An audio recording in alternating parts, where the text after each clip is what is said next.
Okay, before you judge me or buzz me, you need to let me explain. Yes, the title is 100% true. I really ate my childhood pet, but in my defense, I had no idea. And dare I say, he was absolutely delicious. To understand how this absolute tragedy happened, we have to travel back to my elementary school days. Now, if you went to school here in the Philippines, you know the vendors outside the gate sell the most chaotic, unregulated rotation of items. We're talking cotton candy, Orbeez, 10 peso toys, and live, breathing animals. They had brightly colored neon chicks, hermit crabs, sometimes even wild sparrows. But my eyes locked onto a group of tiny, vulnerable yellow ducklings. Naturally, being an elementary schooler with zero financial foresight, I bought one on the spot. The problem was, my house was nowhere near the school. I didn't have a box, and I wasn't about to suffocate him inside my backpack. So, I did the only logical thing. I put him on the concrete, looked him dead in the eye, and said, well, let's see what you got.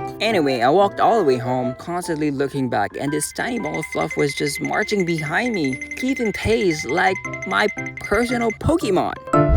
I named him Coco. Coco instantly became part of the local crew. Me and my friends would literally go jogging down the street, and Coco would be sprinting right alongside us. Now, we didn't have actual duck feed at the house, so we had to improvise. We strictly raised this bird on a high-sodium, highly toxic diet of crushed-up Skyflakes crackers and water every single day, and against all medical logic. It worked. He grew so fast that his cute yellow baby feathers vanished, and he transformed into a unit of an adult duck.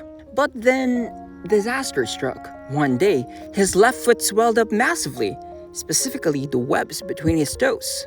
It turned this horrifying, necrotic greenish gray color. I was an elementary school kid, guys. I had no idea what to do, so I just looked at his rotting foot and said, I'm hoping for the best, bro. And honestly, Skyflakes must have divine healing properties because after a few weeks, the infection just faded. He was back to breaking speed limits down the street.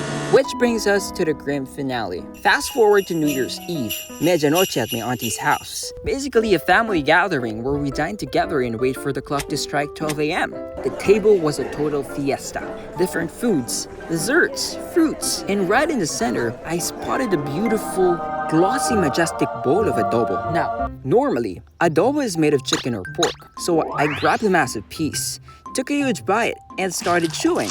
And let me tell you, it was a little chewy, but the flavor profile, impeccable. It was incredibly rich. It was tasting way better than regular chicken. In the middle of me aggressively devouring this plate, my dad casually walked up to me and said, hey, does it taste good?